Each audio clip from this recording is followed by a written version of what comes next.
We do have a different show for you tonight. We're going to step outside of the political noise for just a moment, but not too far, because at the root of everything we talk about on this show, whether it be war, power, fear, control, there's a deeper question. What are we really fighting for? What is the purpose? Is it freedom, security, identity, or something else entirely? Well, my guest says the real war isn't between left and right, east and west, but between forgetting and remembering, between the illusion of this world and the truth of who we really are. Darius J. Wright is a consciousness explorer, a teacher, and one of the most thought-provoking voices in the metaphysical awakening movement. He's been featured in afterlife documentaries, racked up over 8 million views online, and built a loyal global audience, not by peddling soft spirituality, but by blowing open the doors of perception and asking the questions we often ignore, like, where do we go when we die? Why do we fear death in the first place? What is this reality we're living in? And who, if anyone, is controlling it? At a time when the media, government, and big tech want to dictate every single part of our reality, which is what we see, what we think, what we believe, Darius's work feels less like metaphysics and more like resistance. He's here to talk about life after death, the matrix of control, and how waking up to the truth of who we are just might be the most radical act we can take in a world that wants us asleep. Darius, welcome to the show. Thank you so much for being here. Yes, thank you for having me. I appreciate it. Okay, can you first, let's dive into what your work is about. So just kind of give hmm us an overview explainer so that people can really fully understand. Yep. So to give people an overview, it's essentially what I do and what I teach um, is to have controlled out of body states. And when people think about this, they typically think of just like some sort of lucid dream. But this is a controlled process where your soul, you shut down your body to such a state where your soul could freely exit. And then you could see what people call the other side. This has completely proven to me, many other people as well, that there is no such thing as death. Death is not real because it's no different from a near-death experience, but it's a near-death experience controlled. And through all these experiences, I've come to realize, understand the true purpose of us, the truth of where we are, what we are, and you could say the true battle, pretty much. What you said in the introduction. So Yeah. that's what I do. That's what I teach. That's what I've been doing for years now, decades actually. Uh, So okay, so explain how that works. Like when you say, so it's like an out of body experience. Like, what do you see when you're, or what yeah, do you experience when you're in that? yeah. So the moment you leave the body, you will. People are afraid of death first and foremost. They're afraid of dying. They think that death is going to bring something where they lose their sense of personality. They lose themselves. But with this, what happens is when you leave the body, when you're in your soul, you keep the same personality. Everything comes with you. Who you are right now comes with you. Doesn't change. Personality, everything's there. But when you're in your soul, the thing is your soul is physical too. So you have access to what people call dead relatives. You get access to the other side. You could see this place from God's point of view as well, which I've seen many times. Where you're Hmm. actually viewing, you could say, the construct, the earth, the whole universe from stepping outside. Who placed the foundation, all those things. Like these are things that I've observed out of my body.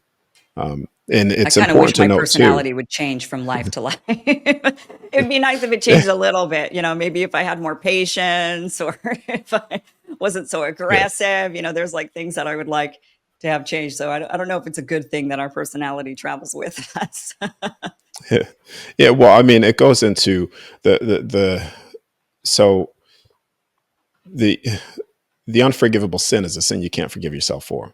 So Uh-huh. a lot of people here are battling with themselves in terms of lack of love, authenticity, which is the highest state of frequency of love. And when they battle with themselves, and they still take that battle with them. This is what people consider hell. So it's important now to find yourself, forgive yourself as much as you can, because you are loved just like a child is loved, all the same, unconditionally, Yeah. no matter what you do and become. Yeah. Okay, I want to dive deeper into that. But first I want to I want to understand, like, if I were to learn how to do this, what can I expect the experience to be like? When you say it's like you leave your body, I mean, is it one of those Mm. things where and then you're like floating above and you're seeing everything? Like what am Yeah. I is it am I going to see Okay. myself sitting there? Yeah. You know, Yeah. So am I going someplace and like drinking ayahuasca? Is that do you drink it or do you no, no, smoke it? no. I just know that there's like something with you know, this is what I when I'm hearing this, this is what I'm thinking. I know of people that have gone down to Brazil, for example, and they do ayahuasca. I don't know if you drink it or smoke it or whatever it is. And then they say Mhm. that they have these like, you know, kind of crazy experiences. So is it like Mm. that? Not like taking ayahuasca. It's actually more. It's no different from a near death. So I don't condone any drugs with doing this because all this is a natural process. So what you end up doing is you would end up laying on the bed or getting comfortable, and you would put yourself through these breathing techniques, relaxation techniques to quite literally lower the heart rate. Now, I've measured my heart rate as low as 29 beats per minute in this process through just an What's Apple normal? Watch. Just so that I have an understanding. Normal for me, I already have a low heart rate, so normal's around 40, 50 beats per minute for me. What is But I'm it for able to like lower probably the rest of us that are high strung and type A? 70 Okay, to 80 okay, beats per minute. okay, Yeah. okay. So you end up lowering your heart rate to such a degree to where you end up entering sleep paralysis. So you are shutting down the body to where you feel like you are in the state of sleep paralysis, and that does feel like you're dying. So you're gonna feel like you can't move, you can't breathe, and you teach yourself how to ignore these sensations, all fear-based sensations. And when you break past the fear of that sleep paralysis state, then you will begin to get this vibration all throughout your body where you could exit. And what the exiting process feels like is you will just be there laying down on the bed. All of a sudden, you'll feel yourself start to levitate a little bit up, and then you'll sit up. And the moment you sit up, you will turn around, you'll look at yourself, and what you'll see is your physical body on the bed. But when you look at your hands, it looks just like your physical body. And not only that, but you could touch things, feels as physical, more physical than touching things here. And one of the first things that people access typically there is they access, which is very confusing at first, is their dimensional spaces, which is their thought forms. Because we scientifically have a electromagnetic field generate from the heart. So every thought that we have is projected into our space. Mhm. It's what people feel like. You could tune into me, I could tune into you just intuitively. I could feel, oh, this is stuff going on with you, or stuff going on with me, vice versa. Like people have this naturally. But when you're out, you could see those things physically. You could see your own subconscious thought projections in your space. So this is where you're able to see, and you could say face yourself Mhm. fully and completely. When you break past that, then you could also start accessing. I've accessed my dead relative, my Uncle Bob. You could see dead relatives, and it's not just me that's saying this. This is countless of people. 63 testimonies later of also people that have done it themselves. Corey has done it. He has a testimony where he's essentially was trying to access his friend that's passed away, and he was able to do it in the out of body state. So you are seeing. It's no different from when you die. That's what you're getting access to. But then you're coming back into the physical body with that information. So it becomes an absolute knowing to you without question that there's no such thing as death. And you become fearless. Right now, I'm completely fearless. I have no fear of death. I have no fear of anything. That because they could attack my body, but they can never touch your soul. They can never touch me. Yeah, right. And because I know that, I'm able to spread this message to people to get them out of fear, because once they're out of fear, then they become an uncontrollable soul. And that's the thing that they fear the most, is an Yeah. uncontrollable soul, fearless soul. So, That's why in some countries, you know, when they like communism, for example, they would crack down on religion because they didn't like people mm, believing in something that made them difficult to control, right? I mean, absolutely. and so there was a big crackdown on Buddhism, for example, which my mom's side of the family is Buddhist, and there's a big persecution there. Um, so when you sit up and you're in this experience, can you go? Are you just in your room looking at yourself and you're like, huh? Okay. Or can you go other places and see other things? And Yes. Yeah. you can. Yeah, you absolutely can. So the first part of this, many people will spend, I would say, about a month to 3 months just in their house, because the thing is you're not necessarily just in your physical house, but you're accessing the multidimensionality of yourself, which we are so unaware of. This is your potential time events, how time works, your Mhm. thought forms. So you will be seeing all of these things in your space constantly. And so there's a lot of things that people have fear that they work through. Then when you're done with that, you can access what people call the records, which is the history, the true records of all things. See, a lot of people think that we need to get information through books for history, to get a history lesson, but everything through all creation is recorded, everything. And you could see and access those recorded informations within the field of all things. And so right now we only access 1% of the light spectrum. But the Mhm. moment you come out, you're accessing the 100% of it. Mm. So you're not, you're accessing past just the linear time, but you're accessing past, present, and future time. You're also able to see the field of information of all things. Like, I've even accessed the halls of Amenti down in the pyramids of Giza. And I've Wow. seen what before, years before they disclosed the tunnel systems. I spoke about that years ago, about the tunnel Mhm. systems that go way down targeting that. So you can actually see verified information even when you're out of your body as well. Dead relatives, records, the other side, the construct, the 12 heavens. Even when you go into, you were talking about Buddhism and religion. Like, I've seen what people refer to as heavens, the 12 heavens. There's 12?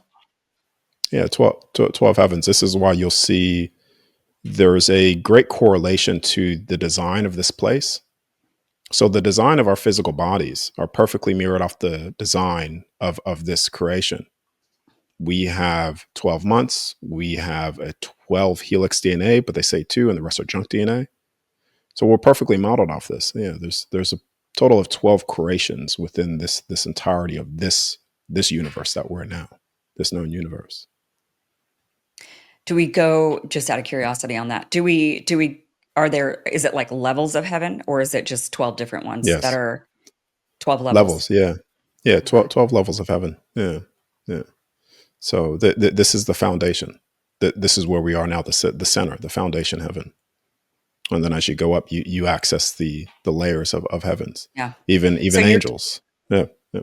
so you're talking about reincarnation. So we come back over and over again in order to experience this world, but Some do. maybe slightly more enlightened, or hopefully we've learned some lessons, or we come back to continue learning, or what would you say? How does it work? Uh, some do, not all. Some people do come back, and Okay. they come back and they have a memory of being here, and that's, and you could clearly find this out when people come in here and they're born, or they're 7 years old, 8 years old, and they're like, I don't want to be here again, because Wow. already automatically they have that in their consciousness that they were already here before. This is where you Okay. get kids as well, where they're born and they remember their past life, and they're able to actually say the name and the address, and Yeah. they pull all those things up. So yeah, yeah, I have a friend whose yeah. little girl was like that. I mean, insisted her name was completely different than her name. And I mean, just really Mm, insisted this from the time she could talk. Like the minute she could mm, talk, she's like, "Why are you calling me that name? I mean, that's not my name." She was like 2 years old. And she was starting to say, "No, no, no." And she insisted this for years until she kind of grew out of that. But mm. um, I think we all thought, well, she must have, I mean, to us, the only explanation was, I guess she was like a Maggie in a past, or like, I forgot what the name was, Hannah or something from a past life, because she keeps insisting it and she never knew that. No one around her knows that name. She doesn't watch a cartoon with that name, like nothing, because it was Yeah, some kind of yeah. older name. I forget the name of it exactly, of what the name was, but So the reason that people come here is, or even have any experience, is that when you're on the other side, outside of all creation, the source of all things, back to the beginning, your soul desires to have an experience. That's what you desire to experience based off your will, and to grow based off experience. If I could define the purpose of all things, it's experience. Hmm. Because what's the purpose if you can't experience something? You see? So, yeah. But so then, where do we go if we don't come back here? Or where were Yeah. we before? So you could say, when you step out of all things, you go back into what is, let's just say, base reality, or base reality of all things. I just call it the void, because a lot of people think that light is the first thing of creation, but light is secondary from the darkness. So actually, we go back to darkness, the void. When you close your eyes, you're in darkness, and it's only when you imagine something through your will, you birth light into creation. So we, as souls, are the birthers of light. So when we are in the void, back there into, you could say, resting, then we have the ability, based off our imagination and our thought, to manifest and create whatever it is that we want to experience based Hmm. off our own will, our pleasure, our desire. Because every single soul here, every single soul is the almighty, infinite creator here right now in forgetfulness that they are that. Everybody. And when you go back there, you realize that even you have the ability to manifest all of these places that you desire to experience if you're not here. So it's you could say you manifest your own heavens based off your love, who you are, your creation. But we're Yeah. experiencing this place. I mean, this place is common, and it's. I mean, it's like it's for all of us. It's not in my mind, or is it? No, no, no, no, no, no. This is this is a collective Okay, creation. this So is a real it's not. place, and we've Yeah, all yeah, those of us who are here have chosen to come here yeah. together, like at this time. Yes, but Okay. all of them, all places that you manifest are real. Everything's real. So even when you're there and you're doing something by yourself, that's even real, because your soul's real. We see, we people don't understand, because they're stuck here. They were born here, so that they only think that this is real. But when you're there, everything that you manifest, everything that you do, is more real than what you would ever experience here. Hmm. What you would ever experience here. The density, the physicality, more real here, because you're accessing more of that light spectrum. Yeah. You see? So when we die, we just go to the void. Well, some people will initially, when they die, they'll get a life review. And I've had this life review, you could say, because these are controlled processes for me. I've had a life review, which even started me on the pursuit of even doing this in the first place. Mhm. It's the only reason why I'm doing this, to be Is it quite like a honest with you. judgment? Is the life review a judgment? It's not a it's not that someone's judging you. So this is why I said before in the beginning, the the unforgivable sin is a sin that you cannot forgive yourself for. Okay. So when you are in your life review and you're viewing your life, you are the judger of yourself, because everything on the other side is in a state of unconditional love. And you can't have unconditional love with a judgment. So souls on the other side aren't judging you. It is in a state of unconditional love always. Hmm. So when you view yourself and you're viewing your actions, the hell and the pain is you judging of yourself, not other souls judging you. You judge yourself based off the love that you withheld. And this is where I also ask people as well too. Can you afford to be wrong? Because I can, because love fully covers me. Because in love, full authentic love, there's no fear, there's no loss, there's no pain, there's no judgment, there's no torment, there's no hell. But when you're not in love and you exist outside of love, all of that exists here and there. What do you say to the people who, they're really religious and they hear this and then they think, no, that's not what I was taught, in my book or in my church or synagogue or wherever it is.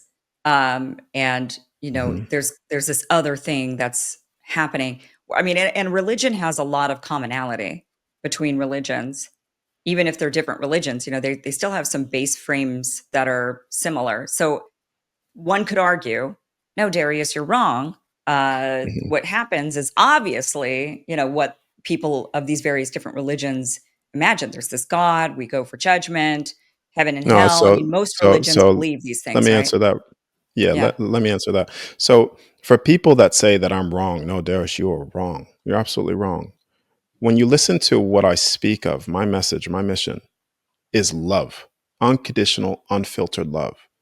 And if that is wrong, then I guess then Satan and evil must be your God. Because an all loving God, you cannot say an all loving God is all loving while at the same time say he's judgment of you. Hmm. Because you cannot have unconditional love with a judgment. You cannot have it. So it's either evil. Evil is the ultimate force Hmm. and the all powerful force in all creation, or unconditional love is. And if unconditional love is, then you can't dispute that which I've said to you. Hey guys, thank you for watching this clip from the full Kim Iverson Show, which you could check out Monday through Friday, 5 p.m. Eastern at KimIversonShow.com. See you there.